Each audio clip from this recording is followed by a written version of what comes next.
Cette vidéo est une présentation de La Revanche, la boutique officielle des Deux Pions. Hey, salut tout le monde, ici Jeff. Et Steve, et nous sommes les Deux Pions. Oh, Jeff. Là, je suis peut-être pas d'accord avec ton thumbnail là, de le plus gros séjour ludique au Québec. Parce que les jabs, c'est assez solide. Là, fait que explique-moi ça parce que ça passe pas. T'as raison, et les jabs vont toujours occuper une place de choix dans mon cœur. J'adore les jabs depuis toujours. Non, mais... pas une place, la place. mais Steve, force est d'admettre que maintenant, le Delirium ludique est rendu le plus gros séjour ludique au Québec. Si on parle d'un week-end de séjour de jeu où on peut coucher, manger, boire, jouer à l'infini. Parce que cette année, la 4e édition du Delirium ludique est maintenant passée, terminée, a eu lieu.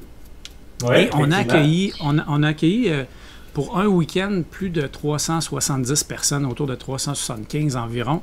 Et notre plus grosse journée, qui est le samedi, comme dans tous les séjours de ce type-là, ou tous les événements de ce type-là, on était à plus de 340 personnes en même temps. Je te dirais même, on devait frôler le 350. Là. Hey, ça n'a pas paru, hein? Sur place, non, franchement, non, là, avec le nombre de salles qu'il y avait, puis j'ai été agréablement surpris, en tout cas. Effectivement, puis on a encore un petit peu de place, on pourrait grossir, mais à un moment donné, j'ai décidé d'arrêter un certain nombre. Je voulais justement que ce soit confortable, qu'on ait de la place pour tout le monde, qu'il y ait personne qui passe une demi-heure à chercher une place assise, une table pour jouer.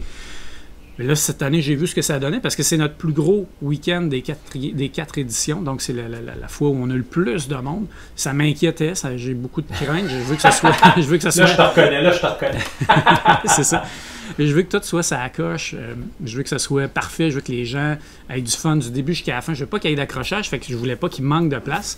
Ben là, j'ai vu qu'il y avait encore un peu de place quand même. On peut rajouter encore du monde. Est-ce que je veux monter plus haut? Ça, on verra. Parce que quand même, là, 370 et plus inscriptions, c'est beaucoup de monde à gérer. Beaucoup de demandes, beaucoup de changements, beaucoup d'ajustements.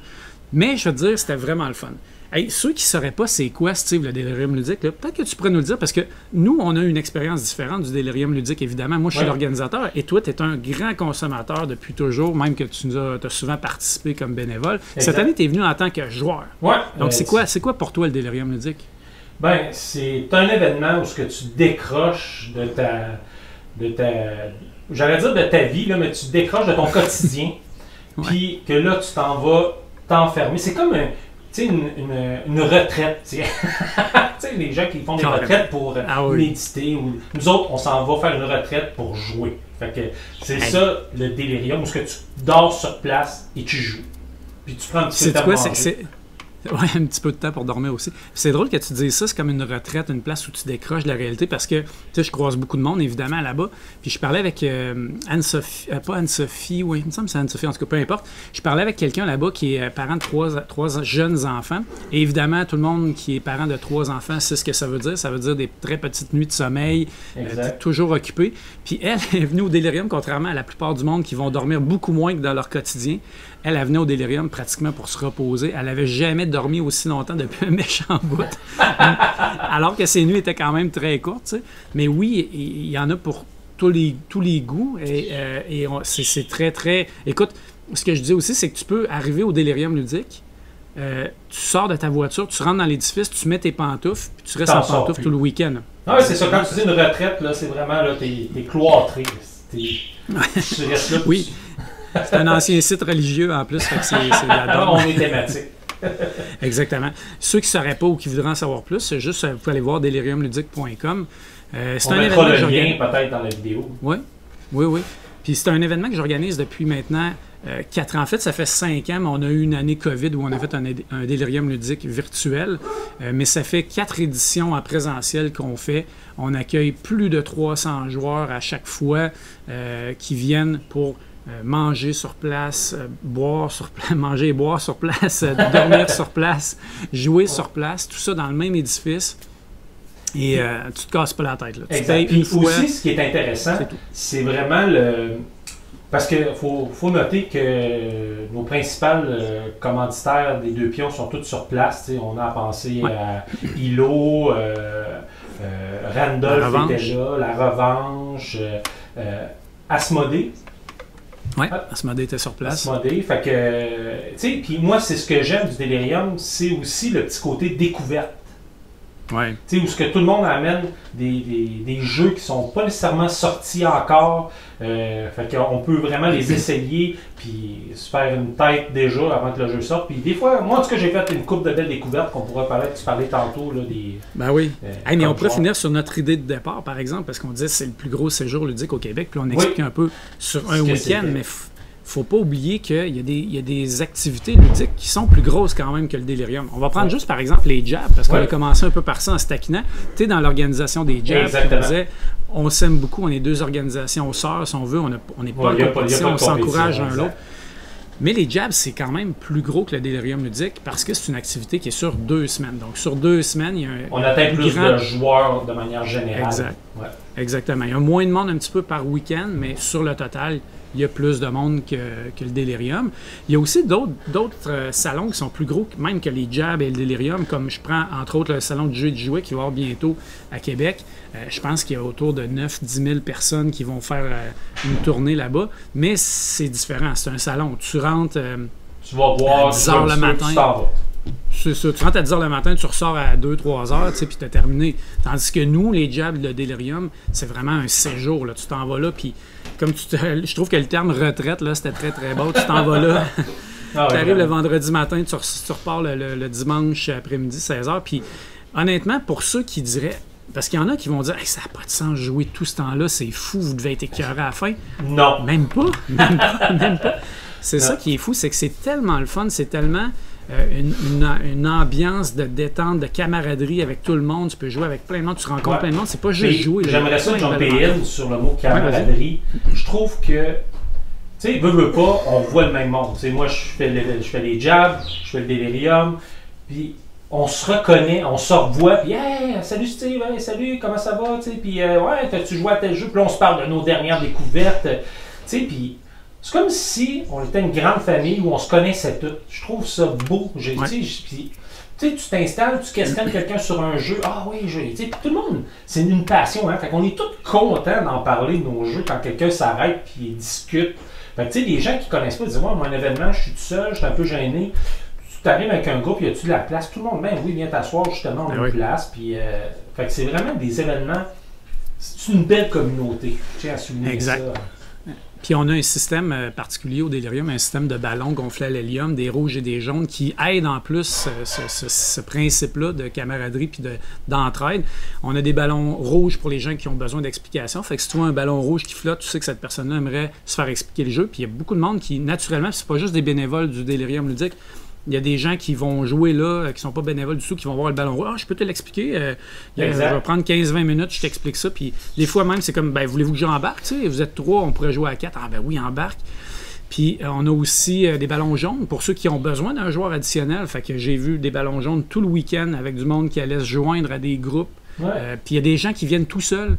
Je me fais souvent, puis ça doit être la même chose pour les jobs, on se fait souvent poser la question, je suis tout seul, je suis un peu gêné, je peux-tu y aller quand même? Ben oui, viens, sois surtout pas gêné. Les gens sont hyper accueillants, puis ils vont t'accueillir à leur table là, sans aucun problème. Et puis, tu sais, je te dirais, c'est une belle communauté. On n'a pas de réel problème. Il n'y a pas de bataille générale, il n'y a pas de chicane. Tu sais, les gens sont vraiment ouverts, puis agréables. Puis on a du fun, en tout cas. Fait que ça fait une fin de semaine que c'est dur de retourner chez vous. Puis c'est drôle parce que après l'événement, il y a beaucoup de gens qui postaient des publications sur le forum du Delirium ludique qui avaient les blues du Delirium. C'est la même chose quand je reviens des jobs. Le retour, exactement. On a les blues pendant 2-3 jours, là, facile. Là, on revient, on a le goût de jouer. C'est ça. Puis là, des fois, t'as nos blondes, nos chums qui sont un peu moins joueurs, qui sont là, qui nous regardent. C'est complètement fou, tu sais. Mais il faut le vivre. Il faut le vivre pour comprendre. Il faut le vivre. Ouais. Mais tu sais, c'est notre passion. C'est sûr que quelqu'un, c'est pas sa passion. Ça sera pas la même affaire. Là. Si, mettons, on m'amènerait tout un week-end pour jouer au bridge, là, je m'ennuierais un peu. Mettons. C'est clair. Fait que ça reste une passion. Hey Jeff, j'aimerais ça jumper in pour que tu me parles un peu de l'organisation. Moi, je suis toujours curieux parce que nous, comme joueurs, tout est vraiment tout bien arrimé. J'ai pas un mot à dire. toute l'organisation. Tout a bien coulé, tout a bien été. J'aimerais ça que tu me parles un peu. T'as-tu des anicroches cette année? T'as-tu des affaires qui t'ont stressé un peu plus et puis tout s'est emboîté rapidement ou tout a super bien coulé cette année? Mais je te dirais, si je compare cette année avec l'année dernière, c'était encore une année COVID où on a failli pas avoir d'événement. D'ailleurs, on a été les seuls dans la province à réussir à avoir un événement parce qu'on est dans un centre de congrès, parce qu'on avait des règles spéciales à respecter. L'année passée, là, si tu m'avais posé cette question-là l'année passée, je t'en aurais défilé une trolley. C'était fou. J'étais arrivé à l'événement, j'étais brûlé. Cette année, là, étrangement, j'avais une crainte qui était le grand nombre de personnes qui dépassaient tout ce qu'on avait fait avant. Puis ça n'a pas trop paru. Ça a bien coulé. J'ai pas eu de problématique avec la bouffe, avec les chambres, avec les salles, avec la clientèle aussi. Des fois, tu sais, je les appelle les clients, c'est des participants. Là, tu sais, c'est tout, comme on disait, c'est la plupart, on connaît beaucoup de ces gens-là. C'est des amis ou des connaissances de jeu. Ça a bien été. S'il y a eu des fois des pépins, mettons, il manque telle affaire ou j'ai pas reçu telle affaire, on s'organisait, on trouvait une solution. Puis ça a très, très bien coulé cette année. Puis c'est d'ailleurs la raison pourquoi c'est rare que ça m'arrive, là, mais tout de suite après l'événement, j'étais déjà en train de préparer la 5e édition. Oh! Scoop! Scoop! 5e édition déjà en préparation. Ah, d'habitude, ça me prend une couple de mois avant de dire, là, je retourne dans mes affaires du délirium. Même ça va plus loin que ça, moi. Parce que tu m'as parlé, même s'il y allait avoir une 4e édition ou une 5e édition, là, des fois, tu me disais, toute l'énergie que j'y mets, ou... tu sais, fait que... Non, je pense que... Parce que le monde ne le savent pas, ça paraît peut-être pas quand ils sont sur place, mais pour que ce soit, comme un peu tu as mentionné, tout va bien, tout ça, c'est des mois de préparation avant. Puis je dirais, les 2 mois avant l'événement, là, c'est... presque, écoute, j'ai une job à temps plein, mais tout le reste de ma job, là, c'est à temps plein. Là, fait que toutes les heures, les soirs, week-ends, je fais pratiquement juste ça. Donc c'est un peu pour ça que les deux pions n'ont pas publié beaucoup aussi. Et voilà. Derrière ça. C'est ça. Puis d'ailleurs, je suis super content. Le matin, je remontais mes affaires. Je savais même plus comment poser mes lumières, comment installer. Mais moi aussi, j'étais content de me retrouver devant la caméra. Aujourd'hui, je me disais, ça faisait un petit bout. Là, fait que j'étais content de retrouver nos... Exact, tout à fait, nos auditeurs. Nos auditeurs, exact. Je dis nos fans, je cherchais nos followers. Un peu tout ça, ouais. Ouais, exact. Mais c'est ça, fait que c'est beaucoup d'énergie, mais ça a très très bien été. Écoute, il est arrivé une anecdote, puis cette année, Nathalie, ma conjointe, avec mes enfants, on fait des balados d'élus, qui appellent des espèces de balados ludiques, avec des petites entrevues avec moi ou des commanditaires. Puis il y a une question qu'on a été obligé de couper au montage, parce qu'ils m'ont demandé... Raconte-nous une anecdote qui est arrivée au délirium, puis il n'y a rien qui m'est venu en tête. J'étais vraiment fâché, je réfléchissais, puis à part des problématiques, il fallait trouver des solutions, j'ai pas trouvé d'anecdote un peu plus comique. Mais cette année, il y en a eu une, puis c'est arrivé après qu'on ait tourné le balado. Mais je vais te la compter, parce que c'était quand même drôle. À un moment donné, j'ai Sonny, mon fidèle bras droit. J'ai un bras droit puis un bras gauche là-bas, puis j'ai une jambe droite, une jambe gauche. En tout cas, j'ai plein de monde qui me donne des gros coups de main, des monde proches de moi. Sonny est une de ces personnes-là. Et à un moment donné, il vient me voir et dit « Hey là, Jeff, on a un problème. Le traiteur, parce qu'on a un traiteur qui vient nous servir tous les repas sur place. » Je sais de quoi tu vas parler. Il dit là, le traiteur est arrivé, puis le camion est pris dans la boîte, il est pogné, il n'est plus capable de bouger. Puis c'est notre soir poutine. Le soir poutine, c'est qu'il vient avec son camion friteuse, il prépare les frites sur place, puis il fait de la poutine. Il faut que je jump in là, Jeff. Tu sais, souvent, dans des traiteurs, même des places comme ça, les poutines, là, c'est comme toutes des frites molles, puis t'as vraiment la petite sauce boboche, puis la poutine, le fromage, je même pas quick, là, tu sais, vraiment, là, tu sais. Mais, tu sais, là, au Délirium, c'est une vraie poutine du restaurant, puis ils lésinent pas avec les quantités, puis la sauce, et puis avec viande effilochée, saucisse, tu sais, vraiment, tu mets tout ce que tu veux dedans, même sauce à spag, hein, de mémoire, il me semble qu'il y avait aussi... Oui, sauce à spag, t'as aussi du... C'est vraiment... En tout cas, fallait que je jump in, parce que je parle avec tous les autres, là, puis le monde disait « Oh, je pensais le soir de la poutine! Oh, oui, c'est le soir de la poutine! » Tout le monde parlait le soir de la poutine, puis c'était celle-là, elle était vraiment sa coche. Fait que on revient au camion, d'où l'importance de oui. camion. Exactement. Fait que là, il dit, il faudrait que tu viennes pousser. Mais là, tu sais, je veux dire, moi, je suis fait sur un frame de chat, là. Puis Sonny est bâti, mais tu sais, à deux pour pousser un gros camion, c'était tough. Fait que là, il dit, tu connais-tu du monde qui pourrait venir nous aider? Fait que là, je repense à ma gang de gars qui mesurent tous 6 pieds 5 avec des gros bras, ou presque. Puis là, je m'en vais les voir, puis il était en train de jouer, évidemment, dans une game de... Je pense qu'il jouait à Fresh Fish Water, je me souviens plus du nom, en tout cas, peu importe, un jeu de pêche. Puis ils sont dans le game, ils sont concentrés, puis là, j'arrive. « Hey, les gars! Ça vous tente-tu de manger de la poutine à soir? » Ils se relèvent tous. « Ben oui, on a le goût de manger de la poutine. » Je dis, ben parfait, vous en venez, ça va pousser le camion. Je peux te dire une affaire, j'ai pas eu besoin de les convaincre longtemps. Ils se sont levés, toute la gang, Olivier, Vincent, Claude, ils se sont levés, on est sortis dehors, puis ils étaient enlisés pas à peu près dans du gazon plein boiteux. Écoute, il y avait la moitié de la roue dans la boîte. Puis mon Claude qui dit « Hey, attendez les gars, je vais aller chercher mes tracks. Nous autres, on va servir tout. Qu'est-ce que tu fais que tes tracks l'été? » Il dit « Ah, tu vois, gars, ça peut servir. » Puis heureusement qu'ils les avaient. on s'est mis tout à la gang, puis on a poussé le camion à poutine, puis on a réussi à sauver la poutine du samedi soir. Écoute, ça aurait été une catastrophe si on n'avait pas pu sauver ça. En tout cas, il aurait fait une coupe de... Fallait-tu qu'il branche le camion? C'était-tu une distance... Je sais pas s'il aurait pu le faire de là, mais il en aurait marché une shot. Ouais, c'est ça.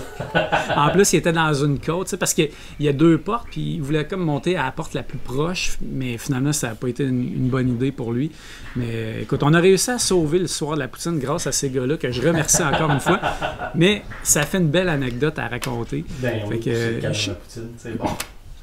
Puis toi, Steve, tu parlais un peu de découvertes que tu avais faites en tant que joueur, parce que tu parlais de l'organisation. Oui, c'est beaucoup de job, c'est beaucoup de job aussi pendant l'événement, s'assurer que tout roule bien. Mais je joue presque pas. J'ai fait une couple de belles découvertes, mais des petits jeux principalement. Mais toi, de ton côté, tu as eu le temps de jouer. Tu as joué combien de parties? Qu'est-ce que tu as découvert d'intéressant? OK. Comme tu sais, moi, je suis pas un gars de statistique, fait que je vais juste te dire que j'ai joué beaucoup. J'ai pas compté mon nombre de parties, mais j'ai joué beaucoup de parties avec... plein de gens intéressants, justement avec mon comparse des Jabs, Jonathan, qui était venu, fait qu'on est tous les deux. Puis on a joué avec Sophie Morin, puis son conjoint, on a joué avec, en tout cas, un paquet de monde. On a eu des belles parties. C'est Sea Salt and Paper, je pense. Oui. C'est une de mes découvertes aussi, d'ailleurs, dans les petits jeux. Là. Vraiment, ça, j'ai été agréablement surpris. Tu sais, petit jeu que tu n'as pas trop d'attente. Je pense que c'est Bruno Catala, en plus, ce jeu-là. Oui, puis, Bruno Catala et Théo Rivière, c'est ça. Théo Rivière. Ça vient de me revenir. Fait que, c'est ça, fait que tu mets une carte, t'en repiges une autre, puis tu donnes des cartes aux autres, puis là, tu fais des petits kits de combo pour pouvoir rejouer, puis là, est-ce que tu continues ta partie ou t'arrêtes pour couper l'herbe sur le pied des autres joueurs? Fait que non, j'ai trouvé qu'il y avait... dans sa simplicité, une belle dynamique, une belle rejouabilité tripante. Fait que ça a été une de mes belles découvertes. Fait que là, il n'est pas sorti encore. Fait que, non, ça s'en vient. Ça s'en vient. Fin de l'année, je pense. Mais moi, je ne vois pas souvent, mais je crois qu'il est sur Board Game Arena. Ça se peut-tu? Oui, c'est d'ailleurs là que je l'ai découvert. J'avais joué plusieurs parties avant. Fait que les gens qui veulent le découvrir, ça pourrait être une place pour ça. Autre jeu que j'ai vraiment trippé aussi, on est dans les petits jeux, là, It. Oui, de Rick Anesia. Ouais. It. Ou No Mercy, là, en anglais, je pense qu'ils l'ont. C'est une réédition. En anglais, ils ont changé le nom pour No Mercy. En français, c'est resté It. Rien à comprendre là-dessus. Mais c'est un Ryan Kinesia, puis c'est drôle en tabarnouche. Et qu'on a eu du fun à ce. Oui, exactement. Pour les peu de fois que tu as pu te joindre à nous puis jouer une partie, on était bien content de t'avoir parmi nous. Fait que vraiment, jeu où tu as un paquet de cartes, tu as des chiffres là, de 1 à 10. Là, tu tournes des cartes, puis à partir du moment que tu as 3 chiffres de sortie, mettons sur ton... Tu as 3 cartes, je ne dirais même pas 3 chiffres, mais 3 cartes. Si jamais tu ressors un chiffre qui est déjà sur ta table, tu bosses. Fait que tu arrêtes, puis tu passes le paquet à l'autre. Mais là, à un moment donné, tu le pognes pas, puis là, tu as un paquet de chiffres sur ton board. Fait que là, tu peux dire j'arrête, puis là, tu passes le paquet carte à l'autre. Et l'autre, si jamais il sort un chiffre que tu as sur ton tableau à toi, sur ton board, ben, ils te les volent. Fait que là, il y en a des fois qui ont des gros chiffres. Fait que là, tu pousses, puis tu essaies d'aller chercher les cartes de l'autre, mais là, des fois, tu es allé un peu trop greedy, t'en veux un peu trop. Fait que là, tu pognes une carte, là, tu pètes. Puis... C'est un gros push your luck, stop ou encore. Puis si ça fait le tour puis ça revient à toi, ben toutes les cartes que tu t'es pas fait voler, t'es encaisses puis c'est tes points de fin de partie. C'est vraiment niaiseux comme jeu, mais ça marche. Puis écoute, on a tellement ri de Joe particulièrement qui était absolument incapable de pas buster, de pas exploser. Ouais, mais il était pas capable d'arrêter. C'est ça. il greedy, là, c'était un gars qui en veut toujours plus. Là. Toujours une de plus, mais qui était celle-là qui était trop. Là. Ah, on a eu du fun, en tout cas, c'est un bon petit jeu pour avoir du plaisir fin de soirée. Là. Ouais, je dirais, je vais en nommer deux autres là, que j'ai bien aimé. Un autre, j'ai essayé Bad Company. On a joué à 6, puis des jeux qui jouent à 6, puis qui roulent bien, j'en compte pas beaucoup. Puis celui-là, là, on jouait tout en même temps, puis c'est encore le genre de mécanique où quelqu'un roule des dés, puis tout le monde joue sur son plateau en même temps. À la Space Base, un peu, là. Exactement. Tout le monde le compare à ce jeu-là, mais moi, j'ai super aimé ça. Tu peux upgrader ton gang. Là, dans le fond, tu es un gang de voleurs, puis tu fais des coups pour cambrioler. Puis, tu as comme une petite voiture qui se déplace aussi, pour tu veux pas te faire rattraper par la police pour pouvoir faire les bonus sur la track. Si la police te rattrape, tu fais plus de bonus. Puis, tu peux upgrader ton gang, puis c'est cute. Dans le sens, quand tu upgrades ton gang, tu mets comme une image d'un prisonnier, pas d'un prisonnier, mais d'un membre de gang par-dessus ta fiche. Fait qu'il change, mais il y a toujours toute l'image fit que tu mets par-dessus, puis ça fait quoi de. Fit, là, dans le fond. Genre, il gagne un gros manteau de fourrure avec un collier. Ouais, mais même le visage change, là, ton gang se modifie, mais sauf qu'il donne. Fait que là, quand le chiffre de ce personnage-là sort, ben, il te donne plus de bonus. Fait que j'ai super aimé ça. Puis, ma dernière petite découverte, ça a été Settlement. Vraiment, là, ça me fait penser un peu à un Little Town, mais pimpé x10. Mettons, là. Tu sais, t'as ton board, t'upgrade. Là, dans le fond, l'autre, c'est un board commun. Mais là, on a chacun notre board, on upgrade notre ville, on peut aller en exploration. On a un artefact qu'on change à chaque tour, un peu à la Res Arcana, mettons, qu'on va chercher. Puis vraiment, là, on rushait pour avoir nos ressources. Puis, du coup, on sentait pas trop d'interaction. Mais à ce moment-là, on s'est mis à contrôler les cristals. Fait que là, c'était drôle parce que là, quand quelqu'un dépensait son cristal, on disait « Oh, je vais avoir un cristal », puis là, on se les convoitait tous. Mais on a bien ri, là. Marc a embarqué sur une twist, il y avait un bon combo sur son board qui rushait. Fait que là, on se disait « Oh, est-ce que le jeu est brisé? Est-ce qu'il va faire un paquet de points? » Mais non, je pense que c'est Jonathan qui a gagné parce que lui, il a fait beaucoup de personnages. Tu sais, il y a des héros que tu vas chercher qui te donnent juste des points de victoire que tu dépenses tes ressources pour. Fait que vraiment, là, on a essayé toutes des mécaniques différentes, puis ils marchaient toutes. Fait que ça, j'ai aimé ça aussi, de ne pas voir qu'il y avait une track, mais le jeu est beau, il est magnifique, puis les cartes et tout, donc on pourra vous en reparler quand le jeu va sortir. Ben oui, moi, j'ai pas eu la chance de jouer à ça. Je sais qu'au niveau de la salle Randolph, il y a eu aussi 2 gros hits pendant le week-end. Mais en fait, je dirais 3 même. Là. Mais celui que j'ai entendu parler, puis j'aurais vraiment aimé avoir le temps d'aller l'essayer, mais c'est des jeux peut-être un peu plus longs. Puis comme, comme je t'expliquais, les jeux que tu parles, j'ai pas eu le temps j'ai pas pu y jouer. J'aurais aimé ça, mais j'ai pas pu. J'ai joué juste à des petits jeux. Mais le gros jeu de la salle Randolph, c'était vraiment Turing Machine. Écoute, c'était le hit. J'entendais parler juste de ça. Ah, j'entendais parler de tout le monde. Hey, Turing Machine, c'est malade. Turing Machine, Turing Machine. J'ai vraiment hâte qu'ils sortent pour essayer ça. C'est vraiment un jeu de déduction un peu mathématique où tu essaies de briser le code, mais ça a l'air que ça fonctionne extrêmement bien. Tu as des millions de possibilités. Tu as même des possibilités en ligne de puzzle additionnels. Tu peux même le faire tout seul. Apparemment que ça a été vraiment, pas apparemment, ça a été un très, très gros hit, puis les gens ont adoré ce jeu-là. Nous, on a essayé d'aller souvent dans le local du Randolph, puis c'était toujours pris, il y avait toujours du monde. Je dirais que tous les locaux... Ah non, c'est ça, puis tous les locaux, là, vraiment des commanditaires, là, ça l'a vraiment roulé, il y avait du monde, ça a été vraiment agréable. Puis, le deuxième hit qu'il y a eu dans la salle Randolph aussi, ça a été Miller Zoo, qu'on a eu en primeur au Delirium, qui est qui n'est pas sorti encore, qui s'en vient bientôt, qui est un jeu de l'auteur Thomas Dagenet, qui est un Québécois. Puis c'est sur le Miller Zoo, les gens connaissent, le zoo qui recueille des animaux qui sont en danger, qui sont blessés, qui ont des petits problèmes, des choses comme ça, puis qui leur donne une belle fin de vie ou une belle continuité de la vie finalement, au lieu de des abattre, mettons, parce qu'ils sont blessés ou parce qu'ils sont malades, peu importe. Puis c'est un jeu un peu évolutif, c'est un jeu familial, 30 à 45 minutes, je pense, la partie. Ça avec, j'ai eu beaucoup de bons commentaires, très familial. Puis tous les gens qui connaissent... Puis là, c'est plate parce que je connais pas bien le nom de l'émission, mais il y a une émission avec le Miller Zoo sur les animaux comme ça à la télé. Là. Puis les gens aiment beaucoup cette émission-là. C'est plate, j'essaierai de trouver le nom pour l'écrire dans le bas. Mais ceux qui aiment le Miller Zoo, puis tout ça, ils ont tous adoré le jeu. On avait l'auteur pour le présenter. Puis on a eu aussi, dans cette salle-là, le tournoi de Dice Throne saison 2, parce que l'année passée, on avait saison 1. Ça a été un succès. Les inscriptions sont parties comme ça. C'était vraiment beau de voir toute la gang réunie en train de lancer des dés puis essayer de se taper sa gueule pour gagner le tournoi. Fait que non, comme tu dis, Steve, les salles des commanditaires ont été pleines du début jusqu'à la fin. Je pense qu'ils ont aimé leur expérience, puis je pense qu'ils ont hâte à l'année prochaine aussi. Oui, exactement. Puis je vais faire juste une petite parenthèse aussi pour te relancer les tournois. Moi, j'ai participé à un Sobec. Je me suis fait démolir. C'était drôle parce que la personne disait oh mon Dieu, je joue contre un des deux pions, je vais me faire démolir. Je me suis fait rosser. Mais là, tu nous as fait honte, c'est ça que ça veut dire? Non, j'ai dit que j'étais bon joueur puis que je voulais pas gagner parce que je voulais laisser ça c'est bien. Là, je te reconnais. Toujours le cœur sur la main. Ah oui, c'est ça. Non, j'ai même pas donné de chance, je me suis fait rosser. Et compte donc justement l'anecdote avec ça parce que tu as gagné quelque chose, je pense, malgré tout.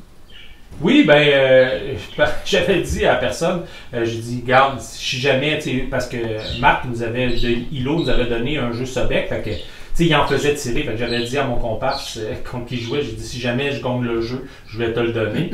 Fait que il dit mais le comparse, sa conjointe, a gagné le jeu Sobec. Fait que là, j'ai dit oublie ça, là, si j'en gagne un, je te le donnerai pas. Mais j'ai gagné de Loop. Wow, un beau jeu en plus. Oui, puis c'était un de nos coups de cœur de Loop. Mais je l'ai remis à Marc, j'ai dit fais-le tirer à un de nos comparses. Une autre personne. Une autre personne, j'ai dit faut que l'autre en profite de ce magnifique jeu qui est de Loop. De Loop. Écoute, on va dire au monde peut-être de venir voir la page Facebook du Delirium si vous voulez avoir des photos de l'événement. Écoute, il y a 2 photographes qui sont venus pendant l'événement, fait que vous pouvez voir les photos de Staton Tour, les photos de notre photographe officiel aussi sur notre page Facebook. Exact. Il y a le site web aussi qui donne toutes les informations. L'année prochaine, on devrait être de retour, peut-être avec des petites surprises, mon Steve. Déjà, quand je disais que je prépare des affaires pour l'année prochaine. As-tu une petite primeur pour nous? Un petit quelque chose? Écoute, ou déjà, non, tu gardes la surprise? Déjà, de te dire qu'on revient l'année prochaine, c'est déjà une bonne primeur. Parce qu'il y a bien du monde qui se demandait, déjà du monde qui se demandait si j'allais le refaire. Parce qu'à chaque année, c'est beaucoup d'efforts quand même. Ça ampute quand même 2-3 mois de ma vie à chaque année. Fait que tu sais, je le fais jusqu'à ce que je sois capable, puis jusqu'à ce que je trouve ça le fun. Pour le moment, je trouve ça le fun et agréable. J'adore voir les gens, justement, repartir comme ça avec le sourire quand tout va bien. Là, ils repartent heureux avec le sourire, ils ont hâte à l'année prochaine. Puis écoute, cette année, on a vendu tous nos billets. J'avais deux plages d'inscription, une pour les gros forfaits puis une pour les plus petits forfaits. Puis le total des 2 plages, là, on a vendu 90% des billets en moins de 2 heures. Puis dans la première plage, c'était les billets avec forfait. Là, ça a pris un petit peu plus de temps. Il y a eu quelques petits billets qui se sont écoulés au fil du temps, mais au total, tout, là, je te dirais, là, gros maximum 15 heures, là, tout était vendu, j'avais plus rien. Puis là, on refusait du monde qui voulait s'inscrire. Fait que l'année prochaine, j'ai bien peur, malheureusement, et heureusement, que ça aille encore plus vite. Fait que je dis à tout le monde... Mettez-vous sur votre téléphone à l'ouverture, pas sur le téléphone, mais sur l'ordinateur. Il y en a beaucoup qui le font sur le téléphone. C'est vrai. Je suis ancien. Là, ça va être long. Ça se peut que tout le monde me regarde, il y a des jeunes qui me regardent. C'est quoi qui parle, lui? C'est ça. Méchant vieux pic. Ça trahit notre âge. Ça me fatigue un peu parce que il y a beaucoup de monde qui sont des habitués puis qui veulent revenir puis qui n'auront peut-être pas de billets parce que ça va aller vite puis il y a beaucoup de monde qui vont en acheter. Ça va être leur première fois. Mais qui fait peur à tout le monde. Mais non, je fais pas peur à tout le monde, c'est parce que même cette année, j'étais triste d'avoir du monde que je connais, qui n'ont pas pu s'inscrire parce qu'ils sont arrivés dans l'après-midi, le samedi, puis il n'y avait plus rien. Fait que c'est un beau problème, mais en même temps, j'aimerais ça pouvoir accueillir tout le monde parce que je les aime tous. Ben oui, on voudrait avoir un genre de Hilton du ludisme. Ben oui, oui. Fait que, écoute, c'était notre retour du Delirium ludique. Quatrième édition 2022. Merci beaucoup, Steve, de ton retour. J'espère que ça vous a plu de nous entendre parler de chacun notre point de vue comme joueur, comme organisateur. Puis on se retrouve bientôt dans une autre vidéo. Et moi, Jeff, je te lève 2 thumbs up pour toi. Puis tout le monde, un petit thumbs up si vous êtes... les bénévoles, que ça n'aurait pas lieu s'ils n'étaient pas là. Si Tout à fait. Seul, c'est sûr que tu l'as dit tantôt que tu étais tout amputé, fait que c'est sûr que tu as besoin de bras et de jambes. Mais, puis laissez-nous des commentaires, peut-être votre expérience ludique, votre expérience au délirium, votre beau moment, votre découverte. Ça, c'est tous des commentaires qu'on serait curieux de savoir. Et, ben oui, peut-être même votre événement ludique préféré dans la province. Là, tu pars une ailleurs méchante polémique, là. Arrête. Ben non. Écoute, nous, on les encourage tous. On les encourage tous, on les aime tous. Puis il y a tellement de monde qui veulent participer à ces choses-là qu'il n'y a personne qui vole personne à personne. Il y a de la place pour tout le monde. Il y en a beaucoup, là, de plus en plus, qui font la tournée des événements. On a même une map d'événements au Québec où tu peux voir partout où est-ce que ça a lieu et à quelle date. Oui, fait qu'on s'entraide. Fait que moi, je souhaite bonne chance à tous les autres événements aussi. Merci beaucoup tout le monde merci de nous avoir écoutés. Puis on se retrouve bientôt dans une autre vidéo. Steve, on est sur une lancée. On recommence. Yes, on est parti. Ciao tout le monde!